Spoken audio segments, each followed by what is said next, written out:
What are we? What makes us what we are? And what we're going to be? I think it's that right there. It's grit.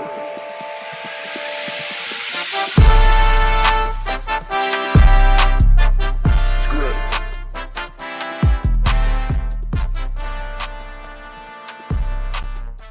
It's grit. And we're back just like that, boys. 9-1. The Detroit Lions are 9-1 for the first time since 1934. 1934, man. Good. Okay, I was thinking about that.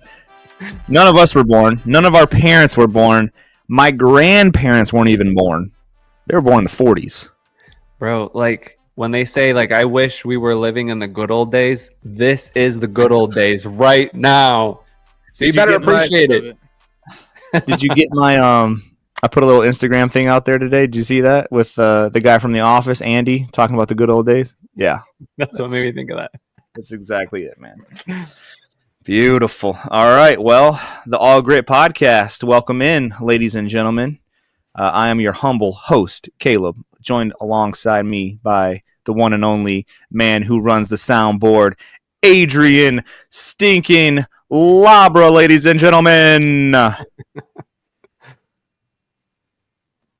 Oh, the audio's off. You got to turn it Come on. on, bro. Already with the Adrian Stinking Labra.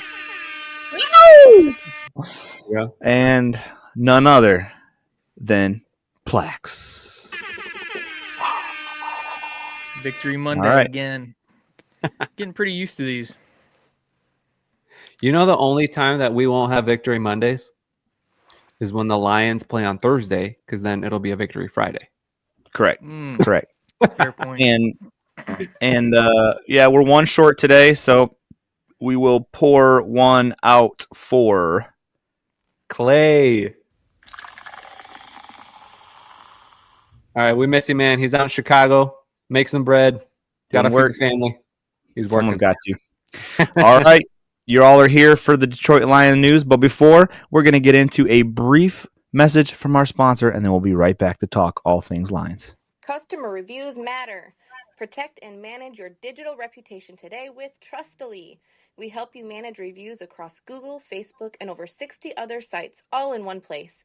Visit GoLions.link and receive 2 free months using the special All Grit podcast coupon code GOLIONS at checkout. At already 1/3 the price of major platforms, this special Trustily pricing has a time limit, but will always help out a fellow Lions fan. Trustily leverages AI tools to help you respond to reviews, integrate badges and widgets on your website, and automatically request new reviews on every job or product sold. The features don't end there. Don't leave your reputation to chance. For more information, visit GoLions.link and take control of your online presence with this special pricing today.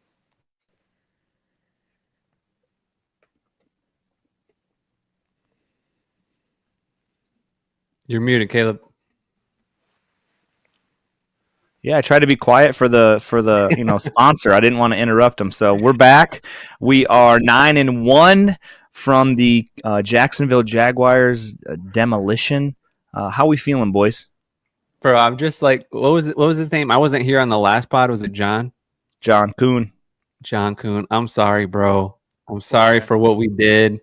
But he asked for it. He's like, I need you guys to just kill the Jags. That way they fire the coach and they can get the whole rebuild started quicker. So sorry, and you're welcome. You know what? He had me dying. I listened to that pod after we recorded it, and I think I laughed just as hard as I was laughing. The dude he feels like a Lions fan of the last 20, 30 years, man. And I know that he thinks that he is a Lions fan, or a Jags are as bad as the Lions have been over the last 20, like you said, 20 years. But Plax was reminding him, no, bro. You're still not a Lions fan. We got 50 years of this crap. You've at least, had success. They went deep in the playoffs with Mark Brunell one year. Still haven't made it to the bowl yet, right? Or did they lose the Super Bowl? Did they make it? No, I don't think so. No. Just went really deep with that team, and then a couple years ago. Sounded really familiar though. I swear everything he was saying was like my entire Lions life combined. I feel it. That was definitely This was, I think, an emotional punching bag for him. He had to get some things off his chest. I'm glad we were able to take care of it for him, and they can go ahead and clean house now. That's right. All right, boys, let's get into it. We got to start with none other than Vanilla Vic. We're gonna talk Vanilla Vic. Go ahead. Thoughts on Jared Goff? I loved it. What did he rush like 4 times, and every single one of them was like important, whether it was like a first down or getting closer to line for a first down, like on a third down. And he was booking it, man. He was running. But besides his awesome wheels, he was throwing darts. Give him huge props. This last game, obviously, was very ugly. He came back this game like nothing happened last week, and he was flinging them. That pass to Amon-Ra on the right side of the field, it was a dart. It was a dart. I still haven't seen the right camera angle of that. You know, we saw like the left side where I text you guys. I'm like, oh my gosh, I thought that was a pick because it was so tight. But I would like to see if you see an all 22 or some angle of that, forward it to me. But man, you're right. He was hitting guys in their chest. And going back to the JMO run, or leading them, not only hitting them in the chest, but hitting them right where it needs to be to keep that fast man on his fast route. Yeah. Or that Amon-Ra St. Brown touchdown. I think, Dave, you were texting, like, we all thought it was going to be an interception. Then the replay was just like right under that guy's hands, and then St. Brown to a tutty. It looked risky, but like we got that from the end zone view. And it was tight, but it was low and away. Mm-hmm. The only place you could put, and defender had no chance. I mean, I think he wanted to come out and make a statement, just like everybody. Yeah. But with all the crap all week about 5 interceptions. Mm-hmm. He just comes back, throws yards, perfect QBR. I think he wanted to come out and, let him know. Do you guys think this was his best game as a Lion? Like, the numbers, he had a perfect passer rating, but just like from what you saw. Yep. Absolutely. 100%. I mean, maybe the 18 for 18, just because it was, we were rooting it on for the last. I think we found out when it was like 12 for 12 or 11 for 11. But right. Yeah, either between that one and this one. I have a stat here which just blows my mind.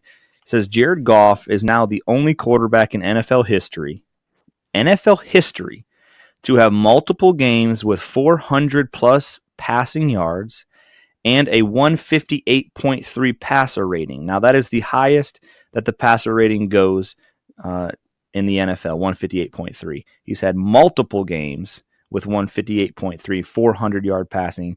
Just him. Mm-hmm. That's the list. Wow. So there is no other quarterback with him that's joined on that multiple games. That's really? Just unbelievable. Aaron Rodgers isn't on that list. Can you check again? No, Aaron no, Rodgers. He's not. Nope. No, not Dan Marino. Goff was 24 for 29, and I think I remember at least 3 specific times. I know it. Just throwing the ball straight into the dirt, on a screenplay or something wasn't there. So he's really only missed like 1 or 2 passes, 400 yards. Yeah. Exactly. I mean, it was like... Good call, man. Good call. It was like unreal watching that game. I mean, we all expected a big win, but you still don't put up 50-something points in the NFL very often, no matter who you're playing. And it was... I really couldn't believe what I was watching. It was like so smooth. There was, I don't know if we punted once. Nope. No. I don't think we I think we scored on every possession in the entire game. Yep. 7 for 7. And then 7 straight touchdowns. And then a field goal. Legatron goes in the game, 50-yarder, like nothing. Legatron, Jake Bates. And then the last drive, Hendon Hooker just, kneels it for the victory, dude. But what I noticed with Jared Goff this game that I think was his best game yet was his pocket presence. He looks so comfortable back there. Not just because there wasn't any pressure, but the way he was moving around the pocket when it was collapsing. That's when he was running out, right? He had all those rushes, and the way he was kind of manipulating the rushers towards him, I felt like he was in complete control. Like, I know Jared Goff has been playing awesome, but I felt like this game he was at another level with his pocket presence. And that's what I really appreciated from this game, was him being in complete control. He wasn't nervous or anything, and he was just moving and throwing dimes. And like you said, even when he felt a little bit of pressure, you could see Goff step up in the pocket, or he would roll out. Like you said, his presence of that, they didn't touch him, they didn't sack him, but just the presence of that was just phenomenal that game. In fact, I think one of our questions from AG on SpeakPipe, I don't know which one it was. Maybe it's the one from last week. Maybe we can play that one. I got it lined up here. We'll play it. This is a question coming in from AG. And then hope to get your guys' reactions on it. What up, though? All Gritt fam. This your boy AG, repping the 313 down in the Sunshine State. I got 2 questions for y'all. We are a little past the halfway point in the season. So my first question is, right now, who are our current Pro Bowlers on our team? Do we have any All-Pros? Who are they? What team are they on? And my second question is, now that we're sitting at a delectable 8-1, we got 9-1. a soft part of our season coming up, but we got some tougher slated games to end the season. What are some realistic record predictions? I'm talking realistic. We got to stop sipping the Kool-Aid for just a moment and give us some realistic expectations of how that record will look at the end of the year. Love the show, guys. Keep up the good work. I'm a big fan. Peace. All right, Mr. AG, appreciate that question. Beautifully asked. Let's get to that first one first. Pro Bowlers and or All Pro. Plax, I know that me and Adrian have already kind of talked about this for a couple times. What say you, my brother? Pro Bowlers and All Pro. Anything come to mind for you? Kirby. Mm. He picks in the most league. Brian Branch, I think he deserves it. He gets a lot of publicity, makes a lot of big plays. But Kirby, every single game is so solid. Big tackles in the open field, interceptions. He doesn't get beat. To me, he's kind of like the hero. Maybe doesn't get quite as much publicity as some of the other guys.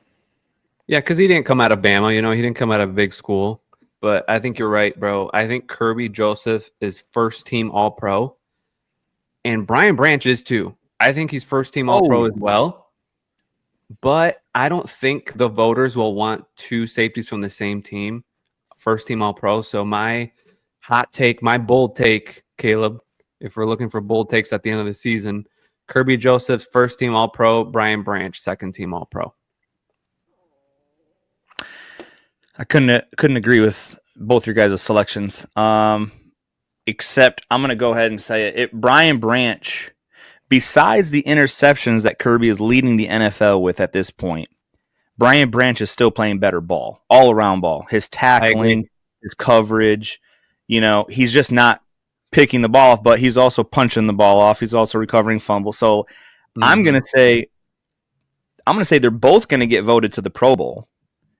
Oh, for sure. And I'll give the nod just because Brian Branch is playing all facets of the ball. I'm going to give the nod first team All Pro to him, and I'll give Kirby second. So that's my hot take for the season. It'd be amazing if they got both, though. Great question. Yeah, great question. While we're on the defensive side of the ball, I wanted to ask you guys, Jack Campbell, what's your thoughts on him playing yesterday? Bro, he's quietly having quite the year. He's like under the radar of, I think he's going to be a Pro Bowler by the time it comes, said and done. Because he's our number one at this point with Alex Anzalone out. Maybe we'll have time to talk about that. And Derek Barnes. Jack's been just steady, and game after game, when we look at these stats, he's got the highest solo tackles. He's filling in the gaps for their opposite team's running game. And he's taken quite the leap from last year. We had our complaints about him in coverage, but this year, dude, he's solid. We can trust him any game to get the job done. Yeah, I couldn't agree And- more. That dude is so stout game. He doesn't always have like a whole bunch of tackles, but yeah, I mean, and he's something I feel like Dan Campbell mentions every single week and the post game pressers. He's just dude is so solid, fills the gaps. Yeah, he's for a long time. All right. Well, I'm going to bring it up. So Anzalone, you mentioned, excuse me. He's out 6 to 8 weeks, broken forearm. Yeah. So quick recovery for him. We're losing starters left and right. I was telling my wife the other day, it's like, just if you could literally draw up the defensive roster, and then just start taking off Hutch, take off Davenport, take off Barnes, take off Anzalone. Your starting defensive ends are gone. Your starting linebackers are gone. Ife Melifonwu, he was our starting safety last year. He was a dog. Yeah, but do you think he'd really start over Brian Branch and Kirby? He wouldn't, but they would find a place for him on the field the way he was playing last year. Well, news broke on him. We got some breaking news actually.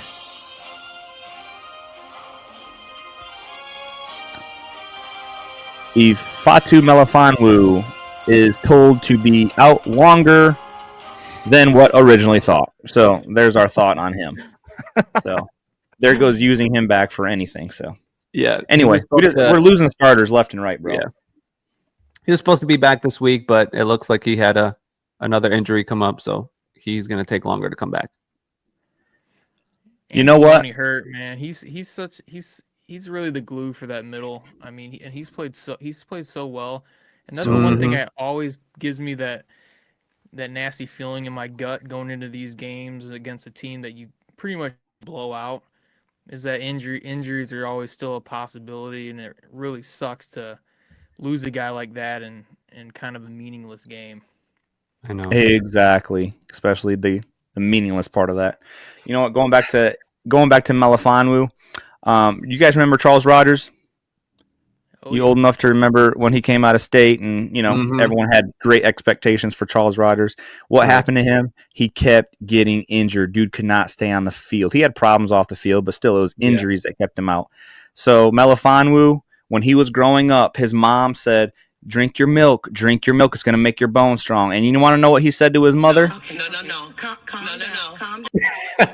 That's what Melifonwu said to his mom. So we got to deal with that dude and his lack of calcium in his bones. Yeah, dude. All right. He's been injured every year.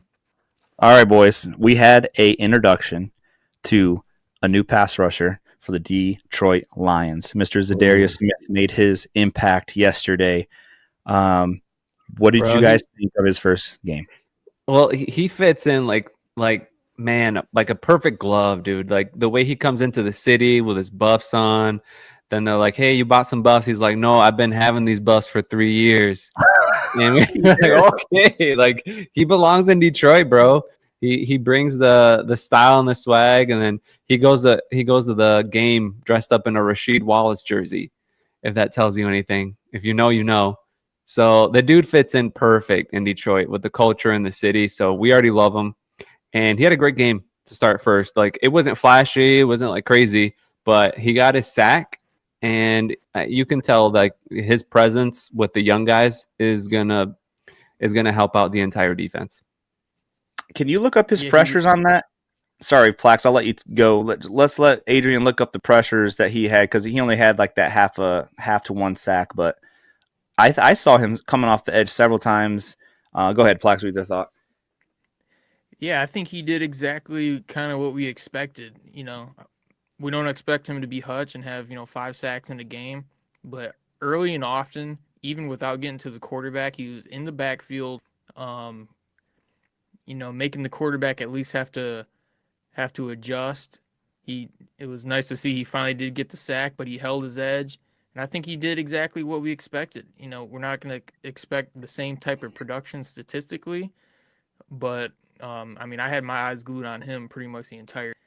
And they were able to rotate him out and get him some kind of ease him in a little bit. I'm sure we'll see a lot more snaps going forward, but yeah, he did his thing, and like Adrian said, I think he fits the mold, fits the vibe of the team, the city, and like he had the She jersey on, just like Mm-hmm. in 04, maybe the difference in putting us over the top. Exactly. Amen. So Adrian just pulled up our stats here if you're watching on YouTube. Yeah, that's what I was looking for. 3 pressures. So that's the number that, Hutch would get, 10, 11 a game. Yes. So that's what you want to see for his first game with a new defense. He's gotten 3. I expect that to climb every game. Yep. And he got his half a sack. So, yeah, he looked good. Thank you for pulling that up. All right, boys. Adrian's got some DVOA numbers through week 11. Yeah. So just the updated DVOA numbers through week 11. So how's our special teams doing? First in the league. How's our defense doing? Well, pass defense, I was astounded by this. Our pass defense is ranked 2nd in the league. That's insane. Dude, from last year being like the worst to this year being 2nd through 11 weeks, that's pretty incredible. And our run defense 5th. So overall defense is ranked 2nd best defense in the league right now through week 11. And what did we say? We'll be popping the champagne if this team could be in the middle of the pack overall defense. Because we've been 31 and we've been 30 through 32 for the last 10 years. Yep. Yeah, exactly. So now turning to our offensive side, our running offense, not a surprise. We are 1st best run team in the league with the 2-headed monster between Montgomery, Gibbs, a couple rush attempts from JMO, from Amon-Ra, and Vanilla Vic contributing 1st in the league. And then our passing offense, there's some room for improvement. Surprisingly, it's 9th, but I think that's because of the emphasis that we put on the run game that opens up the play action. So not a big deal, but overall rank for offense, we're 2nd in the league. So when we put all offense, defense, special teams all together, we're the number 1 first overall ranked team in the league. Not opinion. These are stats, people. Good Lord. So I have a question. How are we 9th? Does that mean that there's 8 other teams that are throwing more or getting more offensive passing yards than we are? I believe it's based on efficiency and some percentages, but they would rank 8 other offenses better at passing the ball. That's insane. But they could have I haven't really looked at all those 8 other teams. They could have a really bad run offense, forcing them to throw. Remember the Matt Stafford offense where we barely ran. He was just, carrying the team. That it doesn't work. It's not sustainable. So, I'm fine with 9th as long as we're cooking. Yep. All right. Let's get to one more question. AG sent in that question last week, and he kind of sent it in between episodes, so we appreciate that. But he also sent one right after the Jags game, which we have to play this because our boy is bringing it from down in the dirty South. All right, AG, here you go again on the Speak Pipe, the All Grit podcast. What's going on, All Grit fam? This your boy AG repping the 313 down in the 386. Now that week 11 is wrapped up and our Detroit football Lions put on a flawless performance against the Jags. I'm talking over 640 yards of total offense. Only gave up 170 yards of total defense. The interception streak is alive. Jared Goff is back. He never left, but he's back. And my question for you all this week is, after the last 2 weeks, we struggle against Houston, still find a way to win. This past Sunday, we showed what our team is really capable of against Jacksonville. So my question is, with our team, the way it's built, the way we're playing right now, what are our weaknesses? Like, what's the Achilles heel of our team? Because right now, we're not showing a lot of weaknesses, so we really got to dig deep to just try to find some flaws. And I want to hear what you guys' take is on, what are the weaknesses of this team? What can other teams exploit to beat the All Grit Detroit Football Lions. Love the podcast, boys. Keep up the great work. Peace. All right. Hey, Appreciate yo. the speak pipe. Thank you for Thanks, calling Anthony. Yep. in. Adrian, we talked about this a little bit and we agreed. Go ahead and take the floor. What is it that the Detroit Lions, their Achilles heel is? So if you're a offensive coordinator, and you're trying to exploit the Lions, the Achilles heel would be the lack of pass rush, the lack of sacks that we've been trying to produce since Hutch went down. I think I heard it or read it in an article just earlier today. The Lions in the last couple of weeks, their pressure rate percentage is the highest in the league right now. Like league average is about 30% of your defensive snaps are blitzes, but the Lions are going 46% blitz rate, where they're sending 5 or more people. Yeah, they can't with the front four.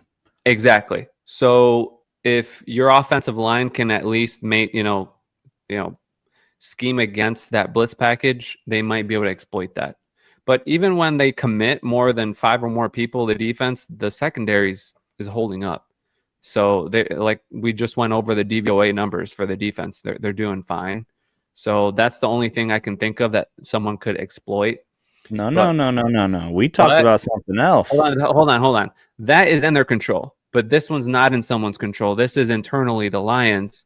Is if someone on the offensive line gets injured, it doesn't matter who. It's just one of the guys gets injured and a backup goes in. I'm automatically nervous because those 5 guys right now starting are the best in the league and they work together as a team. Those 5 do, calling pass rush protections, just the chemistry, knowing what guy's going to do what. So when you put a backup in there, like you had in the Texans game where you had Skipper at left tackle, or earlier this year where you had Awasika at guard, it's not as a close game. It's a lot more pressure on Goff having less time to throw it, or in the run game not getting as big of holes, I would say.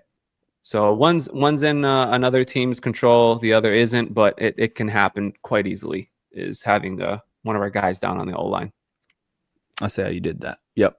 Yeah, I agree. It's offense. I'm scared to death of the offensive line gets hurt because then Goff doesn't have time. And our team revolves around offensive security line, and then Goff can do his thing. Plax, did you have a thought on that? Yeah, as far as a weakness, like our secondary is so good. I think we might be a little blind to the lack of pressure and all the blitzing.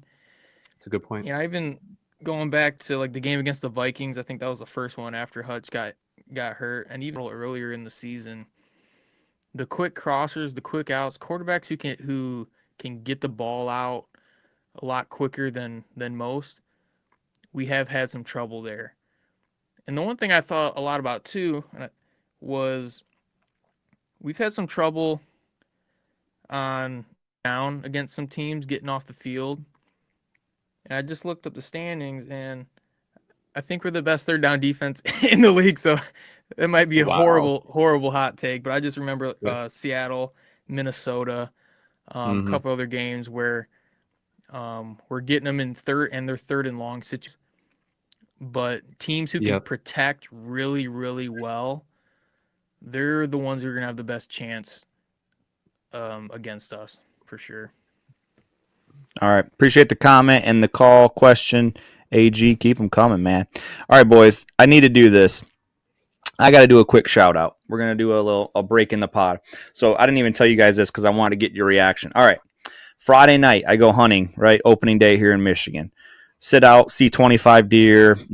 I don't get a shot at any of them because they're all too far. They're all behind me. They're all playing me. So on the way home, it's pitch black, and I'm driving in my truck, and I see a car pulled over with his lights on, flashers on.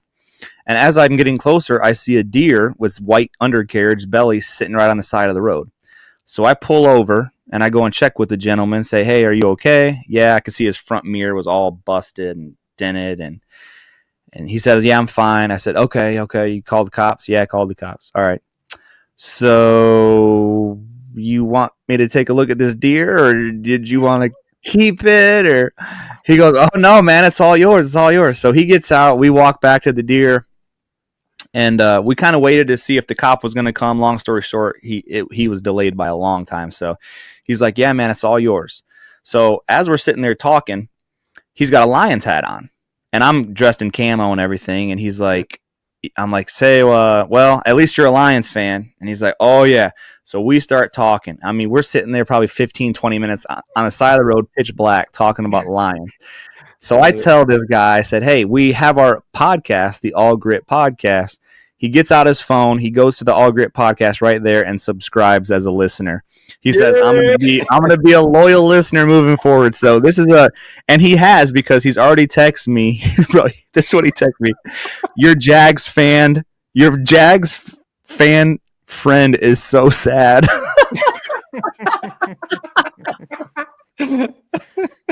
So he's already listening, bro. And his name, I thought I'd give him a shout out. His name is Andrew Lancer. You can find him on Twitter at Fantasy Lancer. But he says, I will be a dedicated listener. And I said, tell your boys about us. He said, most definitely. So not only did he give me a deer, but I thought I'd give him a shout out for joining the podcast as well. So That's shout out. Big Awesome, shout man. out. I love Big it. shout out to that guy. Appreciate you, Andrew. All right. Did you guys have a shout out? I know I'm throwing this late at you, but I don't know. You guys talk to people throughout the weeks that I don't ever get to. So here's our little segment for shout outs. You know, we've got a lot of listeners, lately all over the country. So shout out if you're outside of Michigan and you're listening to the pod. Good shout out. Also, shout out to John Kuhn for joining the pod the other day.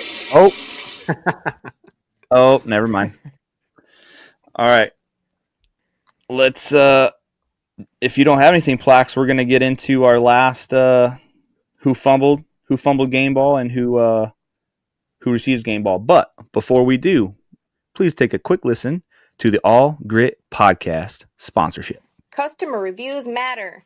Protect and manage your digital reputation today with Trustily. We help you manage reviews across Google, Facebook, and over 60 other sites, all in one place. Visit GoLions.link and receive 2 free months using the special All Gritt podcast coupon code GOLIONS at checkout. At already 1/3 the price of major platforms, this special Trustily pricing has a time limit, but will always help out a fellow Lions fan. Trustily leverages AI tools to help you respond to reviews, integrate badges and widgets on your website, and automatically request new reviews on every job or product sold. The features don't end there. Don't leave your reputation to chance. For more information, visit GoLions.link and take control of your online presence with this special pricing today. One quick last shout out to Leslie Montiero from Blue Sky. She is a Vikings fan. However, she says the Lions scored 7 touchdowns on 7 possessions yesterday. That was more impressive than the 52 points. You know that's a mark of a great team to destroy an awful team. It must be fun to root for them. So shout out, It is. Leslie. Even though you're a Skull Nation, we appreciate that comment. All right, a little NFC North love. I like it. That's right. All right. We won't even get into the pathetic Bears. Bro, I was so mad. I don't even want to get into it. I was so mad at them, dude. We're not getting into it. Oh. We're not. All right. So, Adrian, who fumbled the game ball for you? Do you have one? Bro, this is the first time this whole podcast ever that I'm not going to give a fumble out. Like, it was the perfect game. Like, this Vikings fan, they admit it. 7 drives, 7 touchdowns, and then after that, we're just backups, and they score. They score a field goal. So no fumble today. Awesome win, historical win. We could have gone over so many different stats and numbers. I'm sure if you're a fan, you see on Instagram so many records that were broken through this game. So awesome team win. Plax. Yeah, dude. I've been thinking about this since Sunday. I'm like, who could I possibly give a fumbled ball to, man? I mean, I would say the situation with Anzalone, that really sucks. But offense, defense, I didn't see anybody missing tackles, missing plays. I think we had like 1 or 2 penalties. It was just solid, man. I can't. Yeah, you're right. Barely any penalties. I hate to be lame and say no fumble. There's usually always somewhere to push some blame, but this was probably the most complete, dominating performance, not just for the Lions, but just in the NFL that I can even remember. Yeah. I agree. I will, however, we mentioned it briefly as comic relief, but if anybody, let's step outside the Lions game, right? So if anybody fumbled the ball, that's Chicago Bears. Yes. Chicago Bears.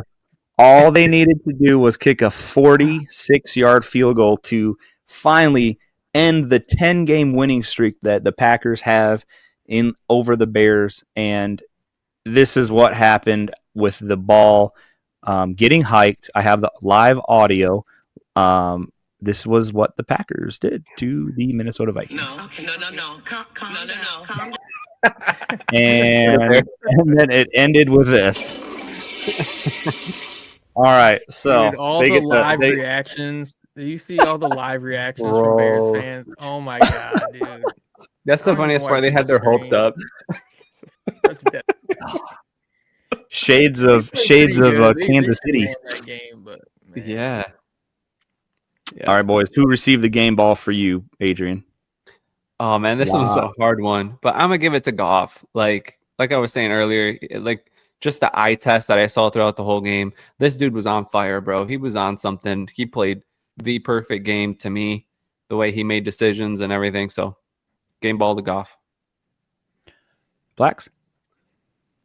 Man, this pot is lame. I got it. You can't not give it to Goff. I mean, like we said before, he had all the he's not an MVP candidate. You can't expect him to lead you to a Super Bowl. Just comes out perfect again for 400 freaking yards.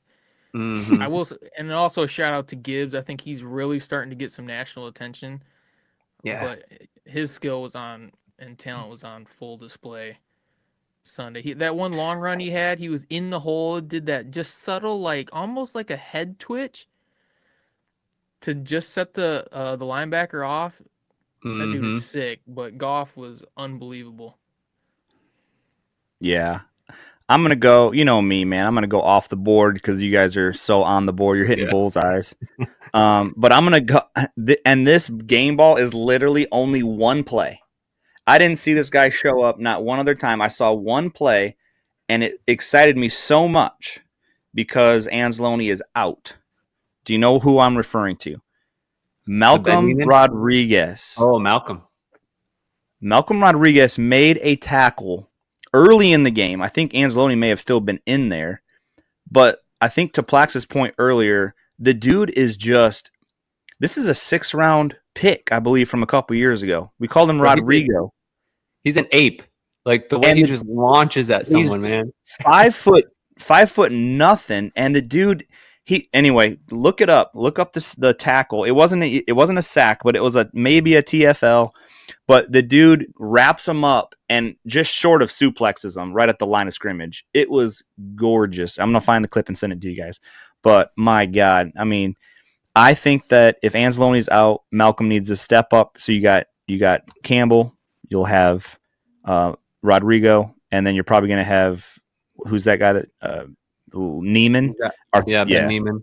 So it's crazy. Anyway. Yeah. So a little game ball for him just for that literal one play, but yeah, everything else goes to Goff and Kirby. You know that. All right, so listen, boys, we're well past our time, but we need to get a new segment in this podcast. This is going to be a little fun segment for all of us, and we're going to take score, and I'm going to write the score here in this room. It's called the Bold Take segment. Now, what do we mean by bold take? Well, last week we had a bold take segment. For instance, Plaque said at the end of the episode, I believe it's going to be a 1-score at the half type of game. How did that turn out? A little too bold. Way off. He was giving Jacksonville more credit. I believe John Kuhn said that it was going to be the 3rd-string quarterback was going to come in for Jacksonville. And that didn't happen either. But your humble host, Caleb, you would see the backup quarterback for the Detroit Lions in at some point in this game. And what happened? He was 3 for 4, bro. Hendon Hooker. Bold take. Now, so here's our bold take, gentlemen. Bold take this week. Coming up, we are playing the Indianapolis Colts. Your humble host, Caleb Manuel, will be in attendance. So, yeah. So what do you guys think? What's your bold take for this week? All right, hold on. You're gonna be at the game. So people, if you're listening, look out for Caleb. Look out for Chas in case they're on TV. We do not want to miss it. They're gonna be holding a big All Gritt podcast sign flag. You know it's them. Exactly. Yes. Bringing the Boom. All Gritt flag With the body paint. Yep. So I know I didn't give you guys a whole lot of time, but I think I gave Adrian more time. Real quick, bold take. Doesn't have to be long.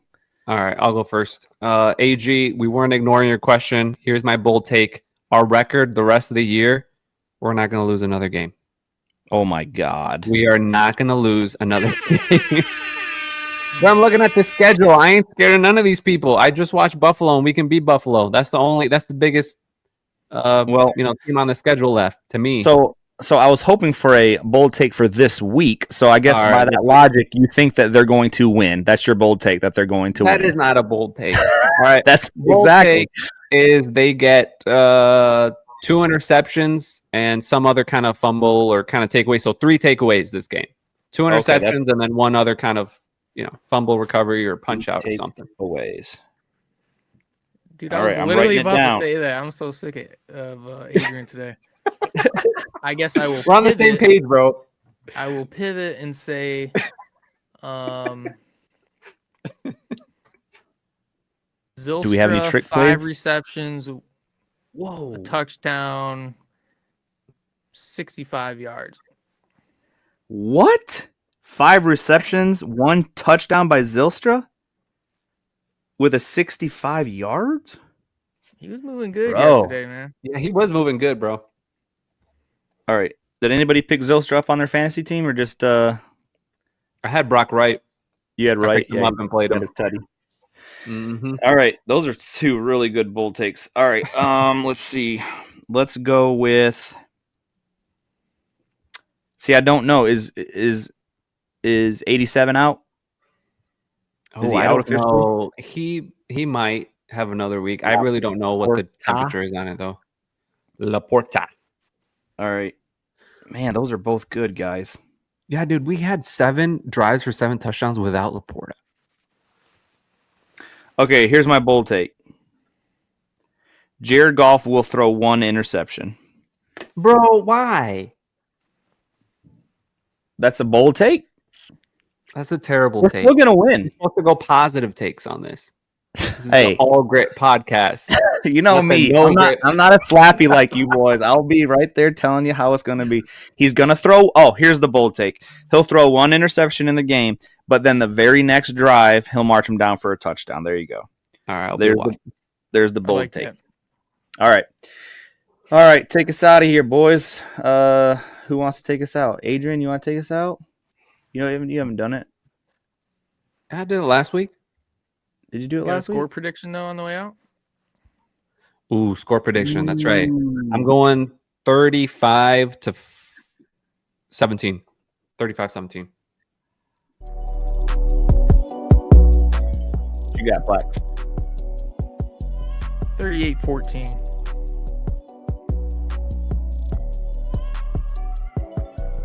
And I'm going to go for another 40 burger. We're going 40. They're going to score their points. We'll give them 40-21. All right. Let's see. All right, everybody. This has been the All Gritt podcast. This is our longest recording ever. You know why? Because the Lions won again. I said the Lions won again.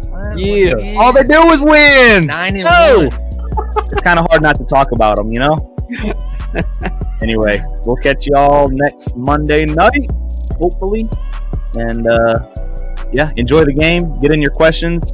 Get in your thoughts, either Instagram or the speak pipe at the All Gritt podcast. This is Caleb signing out.